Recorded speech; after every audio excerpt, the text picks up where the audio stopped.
when you see this movie, you should be both reminded of some of the things you liked about the first movie, but more than that, you should be blown away by all the new stuff we're doing, including, having all the flying be real and be practical and putting those guys really up there. And believe me, as an actor, when you put somebody in an actual F-18 that's actually going as fast as it's going and flying, however close, 20, 30 feet from the ground, upside down, that affects your performance. It becomes a lot more real because it is real in that moment.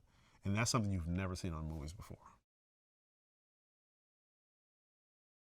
I think one thing that's good about the movie now is that I really appreciate not just the work of the aviators and the people who fly the planes, but also the support. And my character is actually a support character. I'm kind of wearing a couple different hats. I'm a test director, but I'm also a plane captain. I'm also Mav's friend. And so it's really important, you need one in order to do the other. You need to have a pilot, and then you need to have somebody who knows how to fix the plane and get it off the ground. And so, watching those things work together, being able to play that has been, really remarkable. Hondo is Maverick's best friend, and he's a guy who can be honest with him. Like good friends, he can pull you aside and look you in the eye and say, hey, you're messing up. You're better than this. You're blowing it. He can also say, hey, I know it was a tough day, but you killed it. It's great. They love you. It's really that support system. And it's also a chance for us to, it's one of those sort of Sherlock Holmes and Watson things where one of the strengths of Watson is that he allows Sherlock Holmes to think out loud. That's really what the character is for. It allows you to hear the thoughts of this other guy. And so with the Hondo Maverick dynamic, we've really leaned into that. And we really used that relationship to get a little bit deeper into where Maverick's head is at and all this stuff. To work with Jerry Bruckheimer feels like a dream. He is the best.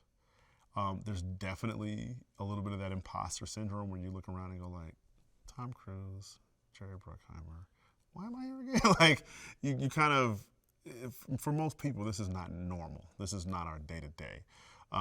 But, Jerry's from Detroit. He's real.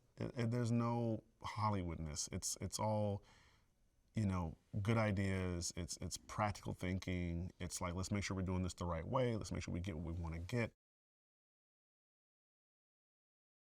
Joe Kosinski has a very wry sense of humor that is unexpected and wonderful.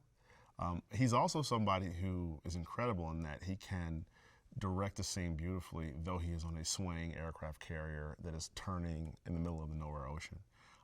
His technical expertise, his attention to detail, and his vision have been inspiring to me as an actor. I loved every day that I got to work with Joe. I think the movie will have a slight throwback vibe to it in some of the framings that they chose. That was on purpose, a bit of an homage to 80s filmmaking. But the technology, the depth of performances, and again, how Tom is putting people in cockpits, never been seen, in a movie like this before. Everything about this movie is tomorrow. It's the future. And so this is going to set a whole new standard.